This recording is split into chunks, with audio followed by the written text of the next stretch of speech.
तो जब बच्चा पुलिस को देख के, गनर्स को देख के, जब वो शॉपर लेके जब छत पे चढ़ गया तो उसके पीछे एसी साहिबा ने अपना गनर भगाया कि आप इसके पीछे भागे, बच्चा किधर भाग रहा है, ऐसे पकड़ के लेके आए। जब गनर उसके पीछे, बच्चे के पीछे भागा, उसके हाथ में गन थी, तो बच्चा खौफ के मारे आगे भागता गया। तो एक छत से उसने दूसरी छत पे जब छलांग लगाई तो 11,000 जो बिजली की तारें वहाँ से जा रही थी उन तारों के साथ टकरा गया। बच्चा वहीं पे झुलस गया और बुरी तरह झुलस के वहीं पे मौत के मुंह में चला गया। तो इतना अफसोसनाक वाक़या, इस पे पूरे मानसेरा में शटर डाउन हो गया। पूरे मानसेरा की शहरी जो सड़कों में निकल आए और हमारी शायरा रेशम ब्लॉक रही आज तक, बल्कि एहतजाज जारी है। और इस पे भरपूर आवाम का एहतजाज हुआ है कि जब तक एसी के ख़िलाफ़ और उस गनर के ख़िलाफ़ जब तक FIR नहीं काटी जाती उस वक्त हम चैन से नहीं बैठेंगे। बिस्मिल्लाहिर्रहमानिर्रहीम, अस्सलाम वालेकुम। मैं हूं मोहम्मद इदरीस वान एडवोकेट। दोस्तों, मानसेरा डिस्ट्रिक्ट में, मानसेरा शहर में एक बहुत ही ज़लमाना वाक़या रुनुमा हुआ है कि असिस्टेंट कमिश्नर कुर्रतुल ऐन ने वहाँ पे जब छापा मारा, और वो छापे का मकसद उनका ये था कि जितने भी शहर में शॉपर्स दुकानदार बेच दे रहे हैं अपनी चीज़ें डाल के, सौदा सरफ डाल के, इन शॉपर्स पे पाबंदी है। और इसकी वजह से वहाँ पे जब छापा मारा गया और वहाँ पे रोटियों का जो तंदूर था, तंदूर के मालिक का वहाँ पे शॉपर्स वहाँ पे पड़े थे, तो उसने अपने बच्चे को भगवाया कि वो उन्हें वहाँ से ठिकाने लगाए, छुपाए वहाँ से। तो जब बच्चा पुलिस को देख के, गनर्स को देख के, जब वो शॉपर लेके जब छत पे चढ़ गया तो उसके पीछे एसी साहिबा ने अपना गनर भगाया कि आप इसके पीछे भागें, बच्चा किधर भाग रहा है, ऐसे पकड़ के लेके आएँ। तो इस बदी वजह जब गनर उसके पीछे, बच्चे के पीछे भागा, उसके हाथ में गन थी, तो बच्चा खौफ के मारे आगे भागता गया। तो एक छत से उसने दूसरी छत पे जब छलांग लगाई तो 11,000 जो बिजली की तारें वहाँ से जा रही थी उन तारों के साथ टकरा गया। बच्चा वहीं पे झुलस गया और बुरी तरह झुलस के वहीं पे मौत के मुंह में चला गया। तो इतना अफसोसनाक वाक़या, इस पे पूरे मानसेरा में शटर डाउन हो गया। पूरे मानसेरा की शहरी जो सड़कों में निकल आए और हमारी शायरा रेशम ब्लॉक रही आज तक, बल्कि एहतजाज जारी है।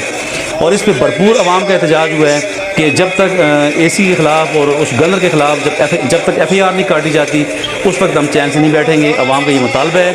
तो बहरहाल इतना अफसोसनाक वाक़या। और दोस्तों, ये वो उन सेंसिटाइज लोगों की तरफ से ये वक़ूआ रुनुमा हुआ है कि हम कहते हैं जी, हम अक्सर बात करते हैं कि हमें सेंसिटाइज़ होना चाहिए, हमें लोगों को सेंसिटाइज़ करना चाहिए, हमें कवानीन की वाक़फ़ियत होनी चाहिए। तो ये उन अशख़ास की तरफ से ये वक़ूआ रुनुमा हुआ है जो कि कानून नाफिज़ करने वाले अदारे हैं, जो कि एक रिस्पॉन्सिबल सीट पर बैठी हुई हमारी खातून है एसी साहिबा। तो हरगिज़ उन्हें ये नहीं चाहिए था कि बच्चे के पीछे आप गन लेके भाग रहे हैं तो आपको ये अंदाज़ा नहीं हो रहा कि बच्चा किधर जाएगा, आगे कोई रास्ता नहीं है। तो बहरहाल बहुत ही अफसोसनाक वाक़या रुनुमा हुआ है। इस बच्चे का नाम है आसिफ। इनका जो जो डिस्ट्रिक्ट है ये शांगला से बिलोंग करते हैं और यहाँ मानसेरा में अपना काम काज करते हैं। ये मज़दूर बच्चा मौत के मुँह में चला गया। इसका कोई क्या तदारक करेगा, कोई क्या अटॉनमेंट करेगा, इसका इंसानी जान का कोई मुतबादल नहीं है। उस बच्चे के वलिदैन को वो बच्चा वापस कौन लौटाएगा। तो बहरहाल अब यहाँ पे सवाल ये है कि क्या हमारी स्टेट इन मुल्ज़मान के ख़िलाफ़ FIR दर्ज करती है, क्या इन्हें करार वाक़ई सज़ा मिलती है।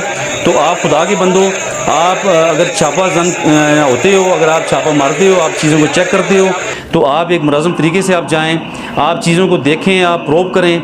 जो लोग इसमें मुलव्वस हैं उनके ख़िलाफ़ आप ज़रूर फ़ाइन भी करें। लेकिन अगर इससे बेहतर ये होता कि आप उन फैक्ट्रीज़ की तरफ जाते, उन फैक्ट्रीज़ में जाते जहाँ पे शॉपर बनते हैं। फैक्ट्रीज़ के साथ तो आपकी मिली भगत चल रही है, तमाम हुकूमतों की मिली भगत चल रही होती है। तो यहाँ गरीबों को आप इस तरीके से आप जो है ना उन्हें लूटते हैं, उनके पीछे आप जाते हैं, रिश्वततानी करते हैं और इस तरह एक बच्चा आपकी गफलत की वजह से मौत के मुँह में चला गया। काश कि आप उन लैंड ग्रैबर्स के पीछे जाते, उन लैंड ग्रैबर्स को आप पकड़ते। जिस तरह हमारे एबटाबाद में लैंड ग्रैबर्स ने नाले तंग कर दिए हैं और रोज़ाना सैलाब की एक सूरत हाल बन जाती है, तो काश कि आप उन लैंड ग्रैबर्स को पकड़ते, उन लोगों को पकड़ते जो आप रोज़ाना जंगलात हमारे को काट रहे हैं, हमारे जंगलात को बेच रहे हैं। उन लोगों को आप पकड़ते जो कि जैली मेडिसिन का कारोबार करते हैं, जो लोगों की ज़िंदगी के साथ खेल रहे हैं, और उन जैली फैक्ट्रियों में आप छापे जन होते और इस तरह आप उन्हें पकड़ के आप कानून के कटहरे में लाते। तो बहुत बड़ा जुल्म हुआ है इसमें। उस बच्चे के वलदैन के साथ हम खड़े हैं इंशाअल्लाह, और तमाम हमारे शहरी उन बच्चे के वलदैन के साथ उन्होंने एहतजाज में वो शामिल हैं। हम उस बच्चे के वलदैन के दुख में शरीक हैं, लेकिन हम क्या कर सकते हैं, हम बात कर सकते हैं, हम अदारों को जो जोड़ सकते हैं। तमाम शहरियों को इस वाक़े पे बात भी करनी चाहिए और स्टेट को फ़ौरन इन जो इसमें मुलव्वस लोग हैं, जिन लोगों की वजह से ये वाक़या रुनवा हुआ है, इनके ख़िलाफ़ ज़रूर कार्रवाई होनी चाहिए कानून के मुताबिक और इन्हें करार वाक़ई सज़ा मिलनी चाहिए।